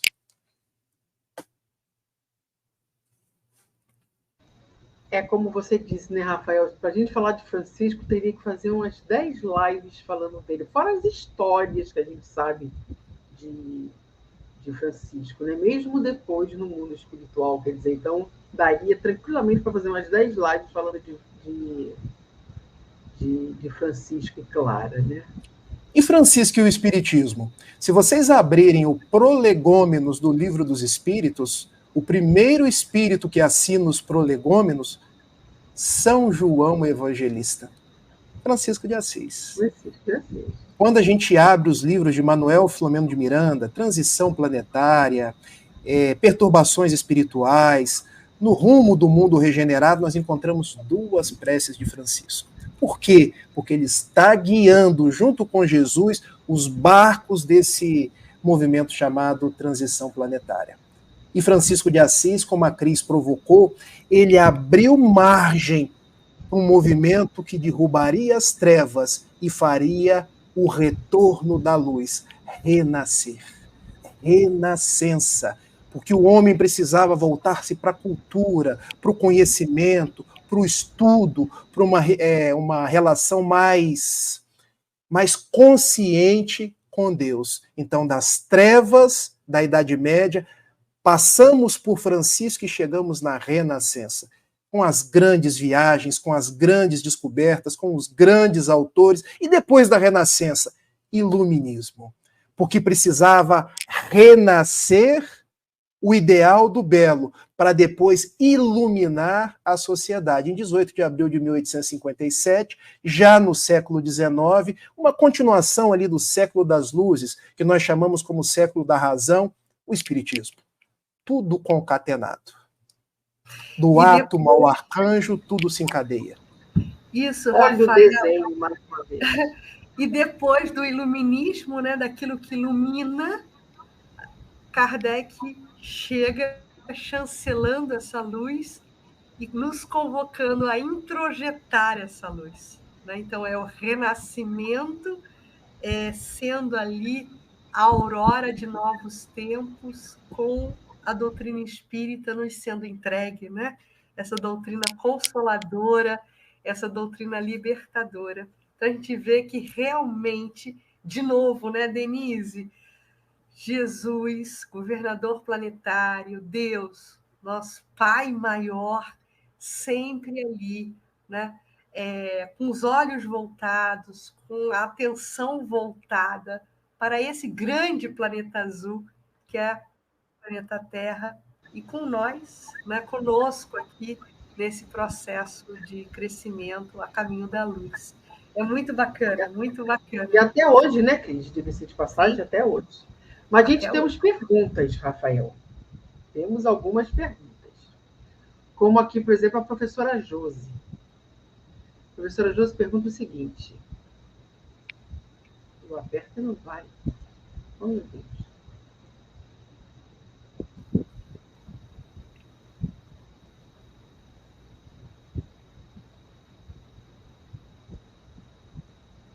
Foi, Denise. Chegou aí, segurou na tela aí. É porque eu estou travada, por isso que eu não estou vendo. Não, mas chegou. Pode colocar para o Rafael. Ah, está aqui. Professora, cadê? Tá aqui. Ah, voltou. Agora voltou. Professora Josi diz o seguinte. Boa noite, amados. De acordo com esta obra, durante as cruzadas, tanto os cristãos quanto os muçulmanos trouxeram resultados perniciosos para a humanidade? Quer começar, Cris, ou eu começo? Sim, só relembrando a professora Josi, que, na verdade, as cruzadas, como o Rafael já comentou, né, no momento seu de fala, era a atitude bélica, a atitude que dava ensejo ao exercício do poder. Então, tanto os cristãos, ou aqueles que se diziam cristãos, porque a gente questiona esse cristianismo, quanto os muçulmanos, eles se colocavam francamente em embates, né, em combates, em nome de Deus. Então, a exemplificação e a atitude estava completamente dissociada de Deus e de uma lei divina. Então, quer dizer, na minha contribuição, né, Rafael, respondendo à professora Josi, acho que sim, que essa exemplificação ela foi perniciosa. Ela, na verdade, foi uma máscara, né? Algo que, se hoje em dia pudesse se falar, se falaria de uma atitude de fake news, né? Estava se defendendo um ideal, mas com propostas escusas subliminares. Então, eu acho que é isso. Professora Josi, muito obrigado pela sua pergunta. Quero dizer que eu acompanho as suas perguntas assistindo às lives e você tem razão. O processo das cruzadas foi pernicioso tanto por parte dos cristãos quanto por parte dos muçulmanos. Quando a gente pega a primeira cruzada, que foi capitaneada por Godofredo de Bulhões e Tancredo de Siracusa, foi uma verdadeira tragédia, porque os cristãos, quando tomaram Jerusalém por primeira vez, ali no ano de 1099, foi um banho de sangue, porque eles encastelaram dentro de mesquitas, dentro de sinagogas e queimaram as pessoas. Então nós, os cristãos, fomos muito perniciosos, mas também os muçulmanos o foram, porque as táticas de Salah ad-Din el-Ayyubi, que nós conhecemos como Saladino, quando combateu ali por volta da terceira cruzada, da segunda para a terceira cruzada, recuperando a Terra Santa, foi tão perniciosa quanto. Os historiadores contam que a batalha que ele ganhou em Cornos de Ratim, ele colocava fogo no chão e as pessoas iam sendo queimadas. Então as cruzadas foi um momento onde se perderam cristãos, se perderam judeus, se perderam muçulmanos, onde nós perdemos o ideal do Cristo. Porque quando a gente lê A Caminho da Luz, a gente se dá conta que o governador planetário ele foi mandando enviados. A vinda de Mohammed teve um ideal de salvaguardar um povo que era politeísta e precisaria voltar para um monoteísmo. Ela trouxe isso muito bem em lives anteriores, mas o povo se perdeu. Assim como nós cristãos nos perdemos na Idade Média, seja por conta das cruzadas, seja por conta da Inquisição. Mas o que me traz esperança é que Francisco, vendo esse quadro todo, ele resolveu acompanhar a Quinta Cruzada. E a partir da Quinta Cruzada, o movimento se fazia começando pelo Egito. E por quê? Os cardeais e os reis, eles chegaram à conclusão que se tomasse o Egito, conseguia depois tomar Jerusalém. Francisco vai na frente para conversar com o sultão do Egito, El-Malik El-Kamir. E quando ele chega para conversar com o sultão, a soldadesca do sultão vem para matá-lo. Isso é contado pelos biógrafos. E El-Malik sai da sua tenda, não matem esse homem, eu sonhei com ele. Olha o sonho mais uma vez. E eles começam a conversar. Eu venho em nome da paz. Mas como assim? Onde os cristãos estão, só estão guerra. E Francisco, mas os cristãos dizem a mesma coisa de vocês. Dá para a gente fazer a paz? E eles chegam a entabular uma proposta de paz, chegam a se respeitar, mas o fato é que depois nem os muçulmanos acolhem a proposta de El-Malik El-Kamir, nem os cardeais da igreja acolhem a proposta de Francisco. E é nessa ocasião que ele visita toda a Terra Santa, vê todo aquele banho de sangue e retorna para a Itália. Quando na cidadezinha de Grécio, acho que eu já estou respondendo até uma outra pergunta, ele resolve construir o primeiro presépio, por volta de 1223. Nós só temos os presépios hoje, porque Francisco de Assis fez o primeiro. Ele via as pessoas brigando por lugares vazios, por poderio econômico, e dizendo um que era por conta de Deus, outro que era por conta de Alá. Então ele resolve fazer um presépio. Ele pega uma criança junto com a sua mãe, alguns bois, alguns carneiros, e de dia 24 para 25 de dezembro de 1223, ele, glória a Deus nos céus.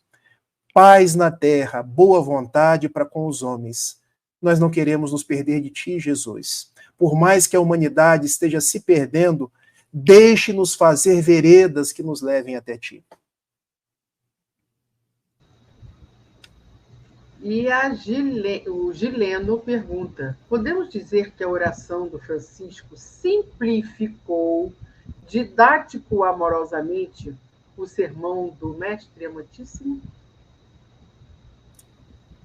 Quer ir, Cris, ou eu posso ir aqui? Gente, a gente quando tem um compromisso com o estudo, a gente tem que dizer algumas coisas que talvez, assim, não sejam da expectativa das pessoas. Eu concordo com você, Gileno, que a oração de Francisco simplificou didático amorosamente o sermão do Mestre Amantíssimo, porque ela traz em receitas de substituir vícios por virtudes tudo que Jesus nos trouxe. Mas é bom que se diga que essa oração não é de São Francisco.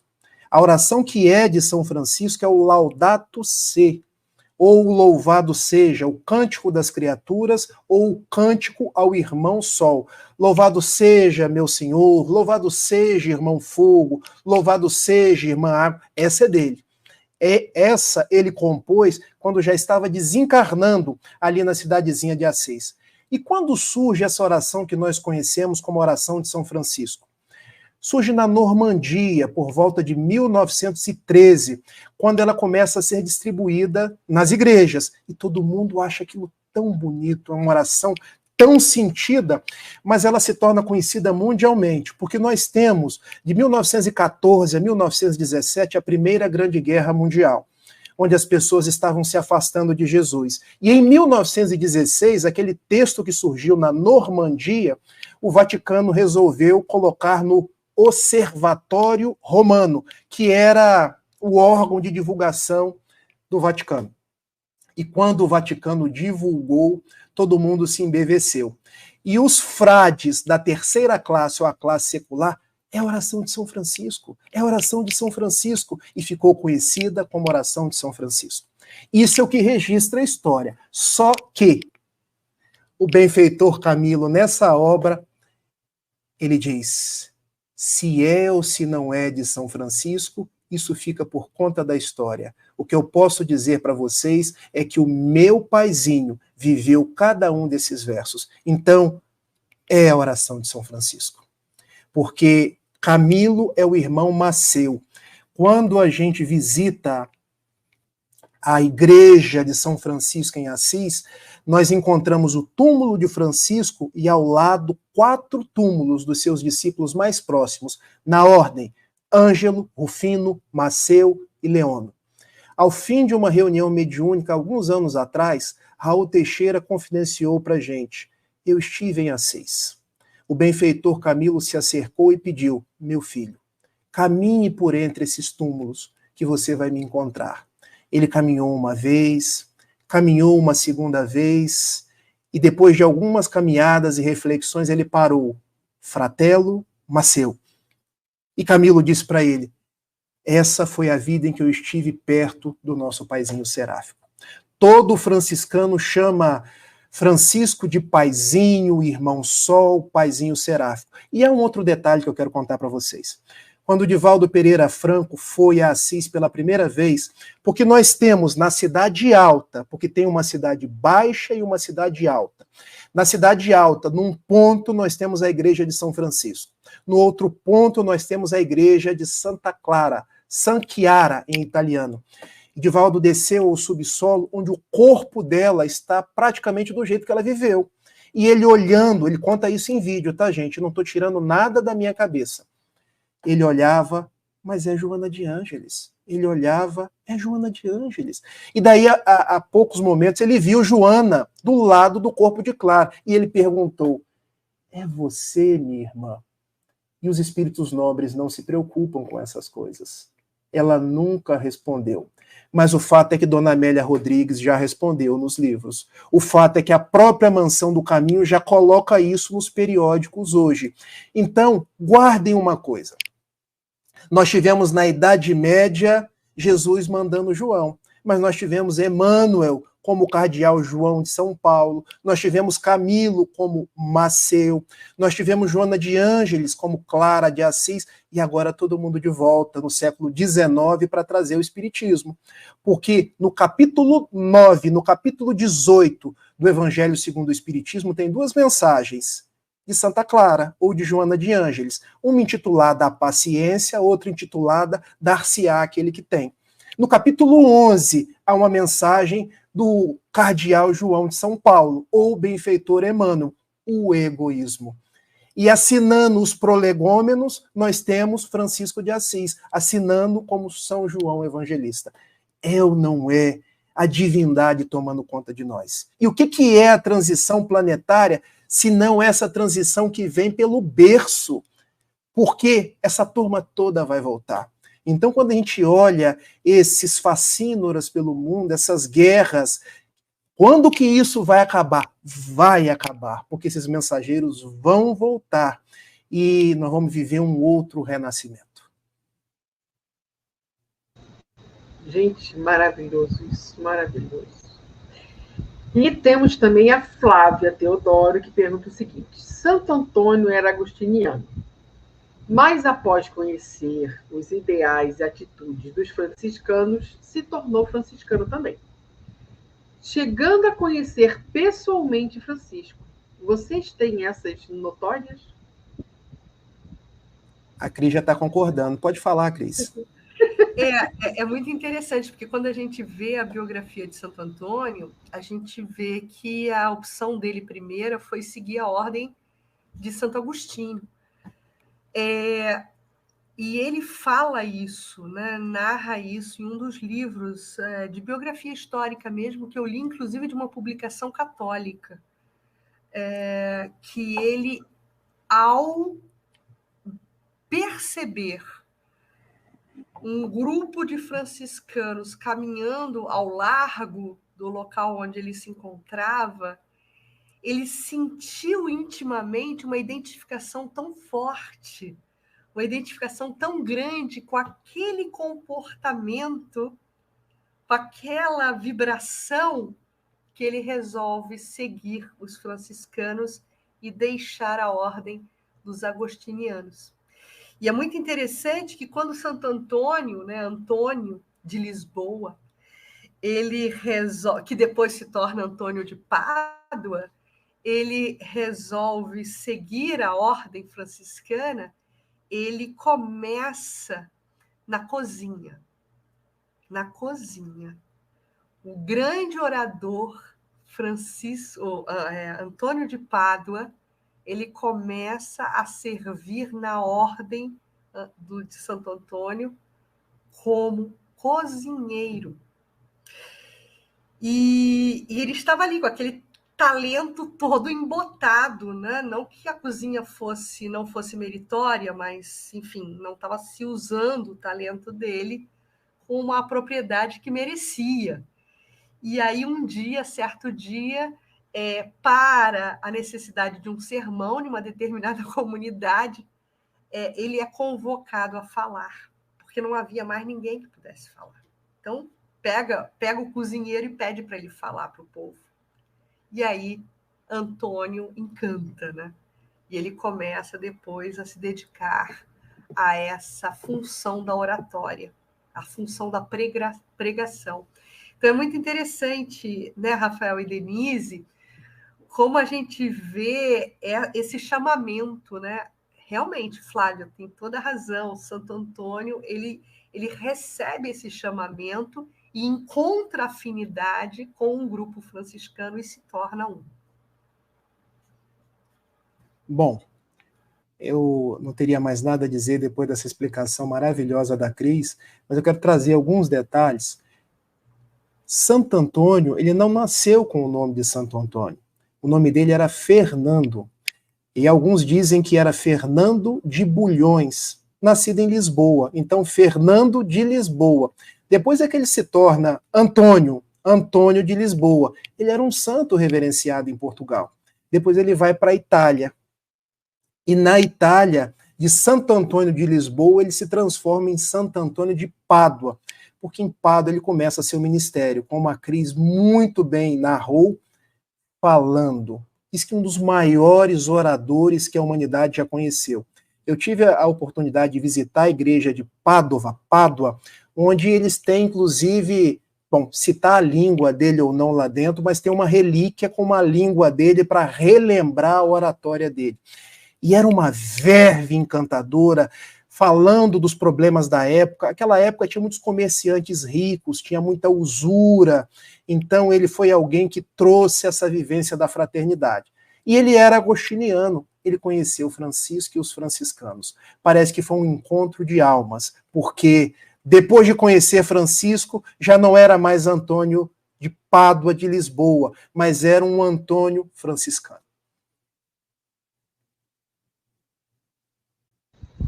Eu acho que qualquer um de nós, né, Rafael, se conhecêssemos Francisco, a gente não ia ser mais a mesma coisa. É impossível você ser a mesma coisa depois de se deparar com Francisco, né? É impossível isso. E temos também a Mazé, que pergunta qual é o nome do livro do Arnaldo Rocha. Esse livro é fantástico, porque, para quem não sabe, o Arnaldo Rocha era uma das pessoas mais próximas do Chico Xavier. Ele foi casado com Irma de Castro Rocha, a nossa conhecida Meimei. E Chico chamava ele de Naldinho, ele participava das reuniões mediúnicas, então ele narra muitas confidências para Carlos Alberto Braga, que traz nesse livro. Então, quem puder adquirir, quem quiser ler, Chico, Diálogos e Recordações, Carlos Alberto Braga, trazendo a memória do seu Arnaldo Rocha, que Chico chamava de Naldinho. E também a Fernanda, que pergunta o seguinte: boa noite, mas eu não entendo. Por que Francisco precisava da autorização de Roma para seguir exemplificando? Posso ir lá, Cris? Francisco era tão disciplinado que ele sabia que o que não tivesse autorização de Roma tornaria-se heresia, por mais que tivesse seguindo Jesus. Porque a palavra de Roma era a palavra de Deus, gente. Me permitam dizer de uma forma tão assertiva. Se você discordasse de Roma, você era herético. E qual era o caminho? Inquisição. Não tinham nada para espoliar de Francisco, mas poderiam colocar ele numa fogueira. Então ele falou, eu vou a Roma para fazer conforme tem que ser feito. E num primeiro momento ele quase não conseguiu, mas depois acabou conseguindo.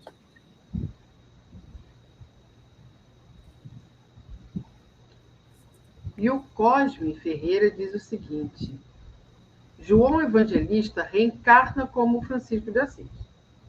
Como entender um apóstolo de Cristo indo para a guerra? Quer ir, Cris?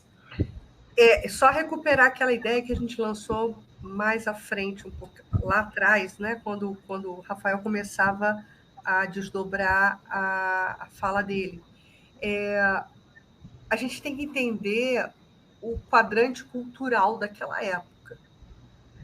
Francisco, quando jovem, ele tinha os mesmos arroubos da mocidade de qualquer outro jovem, né? São os apelos da carne. Por mais que ele tenha sido, né, a reencarnação de João, ele ainda não havia despertado para a sua magnitude espiritual. Então, ele seguia a tendência da carne, não só seguia a tendência da carne, com aqueles arroubos de juventude, né? Como também, de uma certa forma, ele se coadunava com a cultura da época.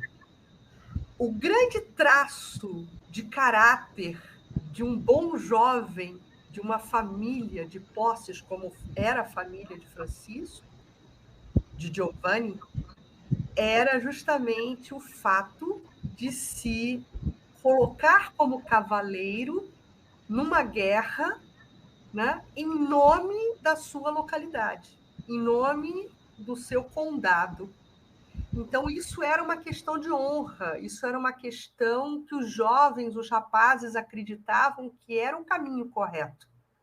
Era o melhor que poderia se fazer naquele momento, quando estavam se travando batalhas entre os núcleos, né, sociais, as cidades, os condados. Então, Francisco se entrega a esse arrobo de juventude né? E depois ele deixa de ser cavaleiro para ser mensageiro, como a gente colocou, né, no nosso vídeo de sensibilização.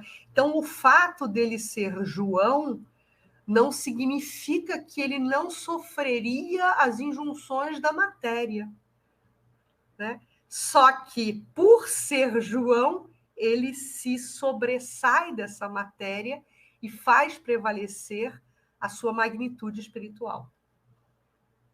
É isso, né, Rafael? Cris, você é minha professora. Aliás, eu quero fazer de público aqui um elogio a você. Como eu gosto de você, como eu aprendo com você, como eu fui feliz quando eu te conheci e por estar te acompanhando desde o Brasil, um coração para o mundo. Eu hoje estou aqui para ajudar vocês. E, Denise, da mesma forma, como eu fui feliz quando pude fazer aquele comece pelo começo com vocês. Tá? Foi uma grande irmã que a vida me concedeu. Existem 3 caminhos que a gente poderia responder o Cosme. A Cris já praticamente falou tudo, eu choveria no molhado. João Evangelista reencarna com Francisco de Assis. Como entender um apóstolo de Cristo indo para a guerra? Primeira resposta. Quando a gente vai analisar um dado histórico, existe um erro que a gente comete muitas vezes chamado anacronismo. O que é o anacronismo? Eu, com o olhar de hoje, com as minhas reflexões de hoje, tentar entender um fato que ocorreu no século XII. Porque a cultura da época era essa. A cultura que viveu o apóstolo Paulo permitiu que ele escrevesse determinadas coisas que aparentemente podem nos chocar. Mas a gente tem que buscar a essência.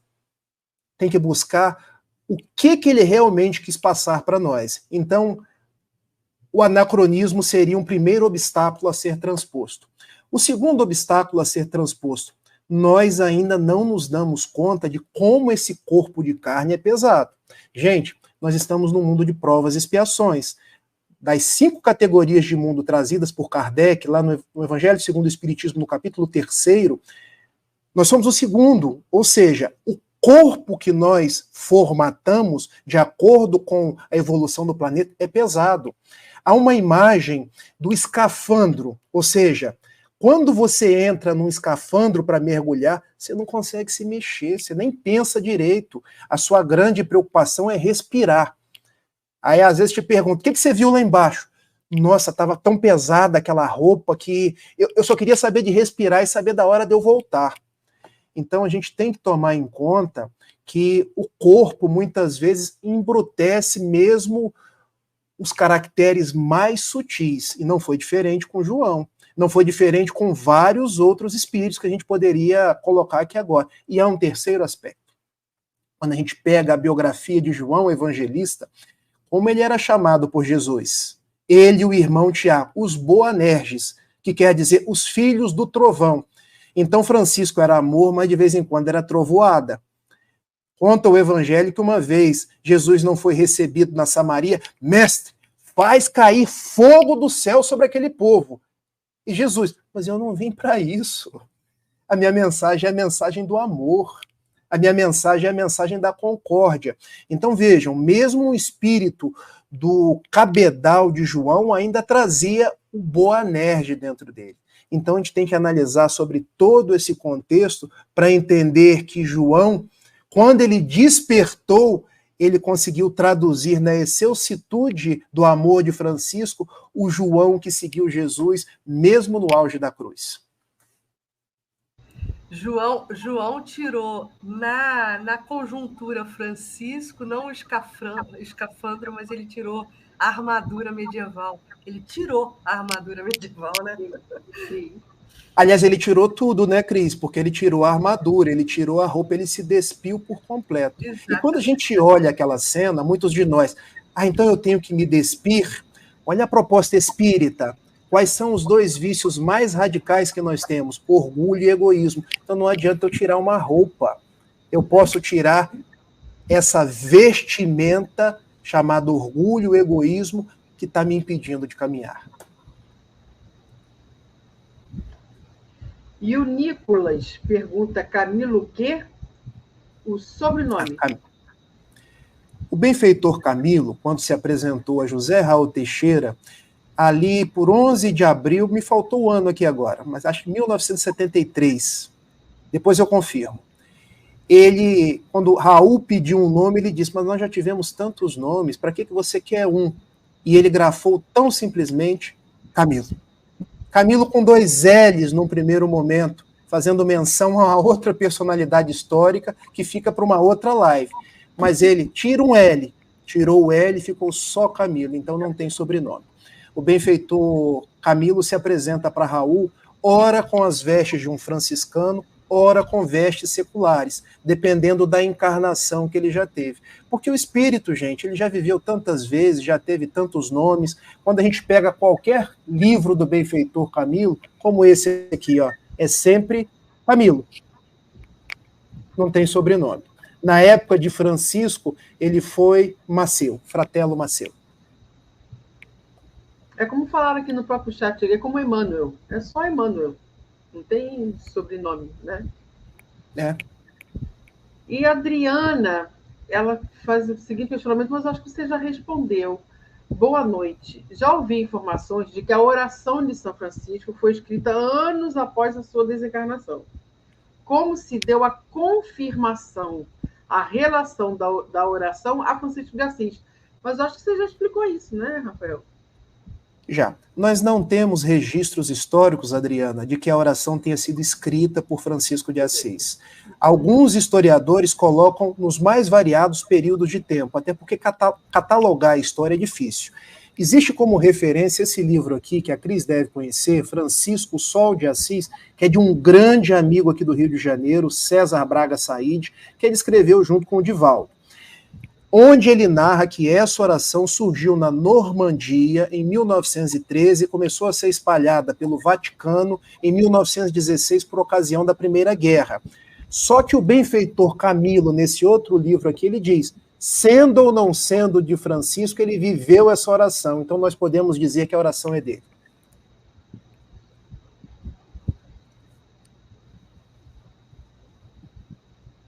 Assim, Flávia Teodoro, Camilo é o mentor de Raul Teixeira. E só para trazer mais uma pitada histórica, né, que tem a ver, e tudo ganha uma grande convergência, né? Poucas pessoas sabem, e aí, Rafael, a gente que está aqui no Rio de Janeiro, né? Eu gosto de vasculhar esses bastidores dos nomes, dos logradouros públicos das praças, enfim. E há pouco tempo atrás eu soube que a Praça Nossa Senhora da Paz, em Ipanema, ganha esse nome por conta do fim da Primeira Grande Guerra Mundial. Então, ela torna-se Praça Nossa Senhora da Paz, marcando o evento do final da guerra. E aí, paz e final de guerra e Francisco, tem tudo a ver, eu só quis resgatar isso aí. E aí, Eugênia pergunta, qual a editora, Rafa, do Diálogos e Recordações? O Clarim. Editora O Clarim. Eugenia, um beijo para você. Roberta, um beijo para você. Amigos queridos que estão aí no site, no chat, eu não quero esquecer o nome de ninguém, então eu estou citando alguns, mas mandando um beijo para todo mundo. E ainda temos aqui a última perguntinha, que é do José Marcel. Como vamos prosperar materialmente se ainda os irmãos veem-se como estranhos? Rafael, para você terminar, e antes de você terminar, né, para a gente encerrar esse bate-bola aí do chat conosco, eu preciso também evidenciar alguma coisa aqui ao vivo. O Rafael é uma das pessoas mais magnânimas que eu conheço. Então, fica aqui também rasgado todo o meu elogio para ele, que é um irmão querido. Rafael é meu fratello. Acho que a gente está voltando junto lá na Idade Média, meu irmão. Vamos também, então, trazer a Dolores, quando diz obrigada, Rafael, por tudo que nos trouxe de esclarecimentos e informações. Você tem uma objetiva narração. Obrigado, Dolores. Eu tenho procurado estudar bastante, gente. Eu tenho procurado enfim, me esforçado bastante nesse campo aí de ajudar as pessoas, porque o Raul me disse uma coisa uma vez que eu nunca esqueci. Meu filho, fale de Jesus para as pessoas. As pessoas precisam tanto dele. E eu respondi para ele, Raul, o dia que eu falar igual a você. Ele, mas aí você está querendo ser vaidoso, meu filho. Fale igual a você. Fale com a sua emoção. Estude os temas. Traga Jesus para as pessoas. Porque nós precisamos de paz. Nós precisamos de amor. E relembrar Francisco é relembrar Jesus. Então, muito obrigado pelo incentivo. E Raul sempre me ensinou uma outra coisa. Sempre que te elogiarem, meu filho, os elogios você passa todos o banco da providência divina. E continue estudando e se esforçando.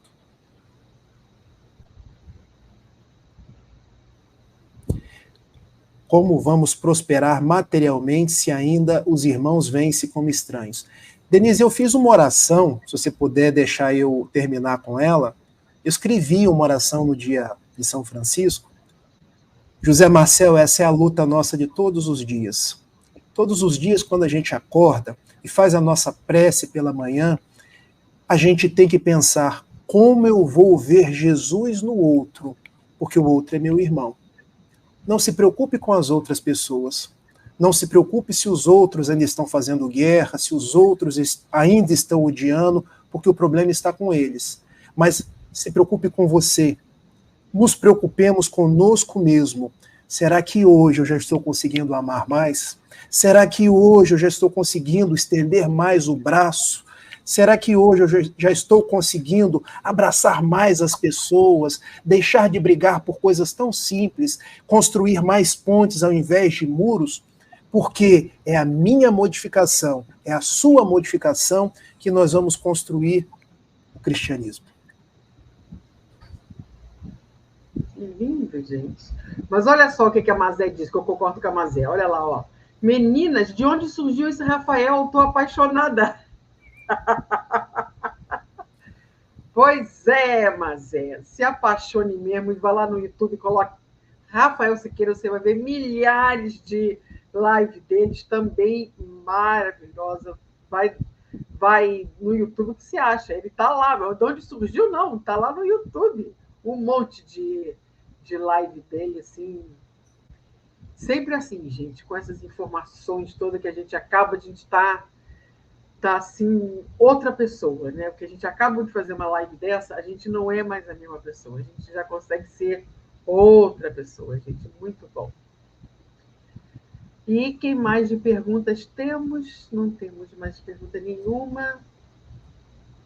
Só assim, ó, muita gratidão. Ó, pela Eliane agradecendo. Olha aqui, e a Flávia ainda diz isso, ó, o Rafael, além de tudo, é estudante de psicologia no turno da noite, gente. Ó, é verdade. Informação a Flávia. Estou no 9º período. E o Jorge tem sido um grande professor para mim. Vocês não sabem, eu não estou hoje aqui substituindo o Jorge, não, tá, gente? Ele não veio mesmo. Porque em dezembro ele também não foi, e as pessoas me viram. Mas o Jorge, eu chamo o Jorge por pai, porque o que o Jorge faz por cada um de nós, por mim, pelo Gustavo, pelo Vitor Hugo, pela Nina, um caráter formador, um caráter de incentivar o estudo, e isso é muito bom, porque nós não temos os oradores espíritas seminários, nós não temos ninguém que fique nos ensinando, fale desse jeito, fale daquele jeito. Então o Jorge para e nos ensina. Meu filho, que tal ir por aqui? Que tal agir dessa forma? Então eu estou de público aqui homenageando esse carinho que o Jorge Alahá tem para conosco. Verdade. E a Mara diz, gratidão, Rafael, por sua belíssima explanação a respeito do nosso querido Francisco de Assis. É emocionante demais, parabéns. A Mara é de Ubatuba. Essa que diz que o marido dela chora junto comigo. Eu falei assim, gente, agora imagina, eu já faço até o marido da Mara chorar, imagina. E aqui, olha, também temos a Patrícia Bispo. Parabéns, Rafael, sua presença nesta live foi muito oportuna. Muito bom. Obrigado, aqui, Patrícia, olha, muito obrigado. E a nossa amiga Cirlei Marzani diz, volte mais vezes, Rafael. Hashtag fica a dica, né, Cirlei? A gente vai trazer Rafael mais vezes, porque, gente, é essa coisa assim, que a gente fica com esse sentimento de gratidão, viu, Rafael? Foi realmente muito bom a gente saber um pouco mais de Francisco através da sua fala, dos seus ensinamentos, que foram realmente muito tocantes, né? Porque não só eu que estou falando, mas o pessoal aqui, olha, está todo mundo falando. E a Maria ainda diz mais, olha, mas o Rafael é de Niterói, é um estudioso ferrenho da história do Cristo e seus apóstolos em todos os tempos, um ser humano maravilhoso.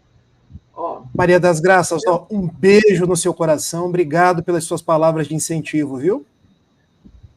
E a Damiana, que está aqui hoje pela primeira vez ao vivo também, ó, gratidão, belíssimo estudo sobre Francisco.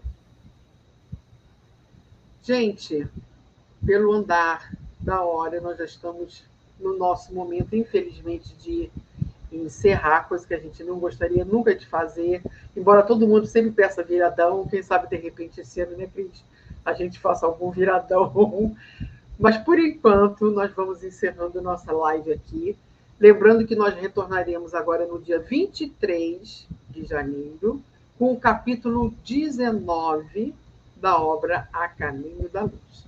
Então, nós aguardamos todos vocês aqui no dia 23, como diz o Elahá, se assim Deus permitir.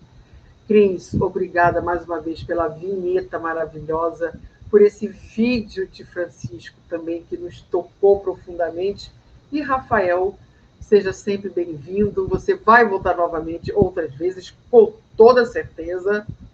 E queremos mais uma vez agradecer a sua participação, a sua belíssima participação nessa nossa live de hoje, falando sobre Francisco e Clara. Podem ter certeza que sou eu que agradeço. No último dia 3 de outubro, eu andava pela praia aqui em Niterói e comecei a me lembrar de Francisco. E a emoção foi brotando e eu resolvi escrever. Então, me perdoem, mas a gente chama Francisco de pai. É uma forma como os franciscanos chamam Francisco. Meu pai Francisco, que saudades daqueles dias longínquos. Nós não tínhamos nada, mas tínhamos uns aos outros e, sobretudo, tínhamos a Jesus.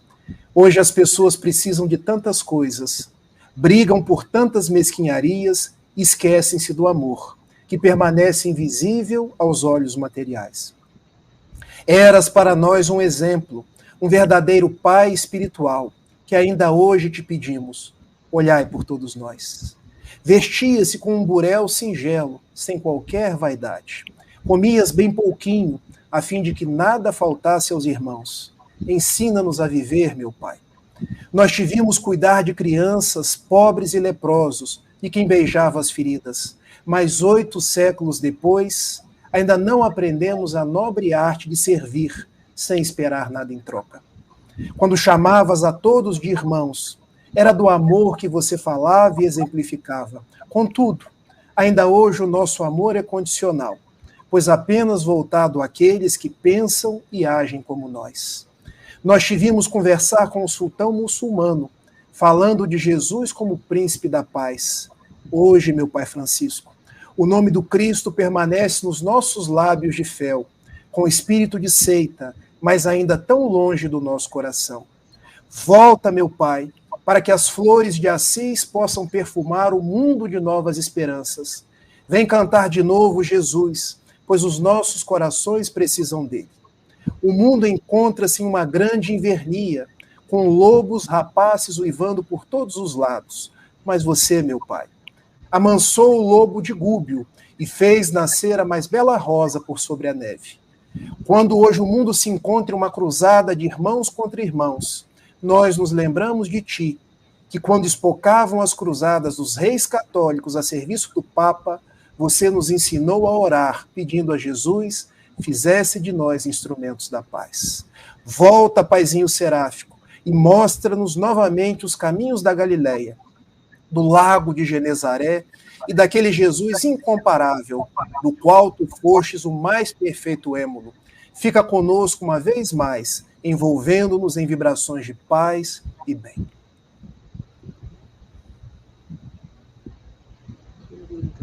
Que lindo, Rafael.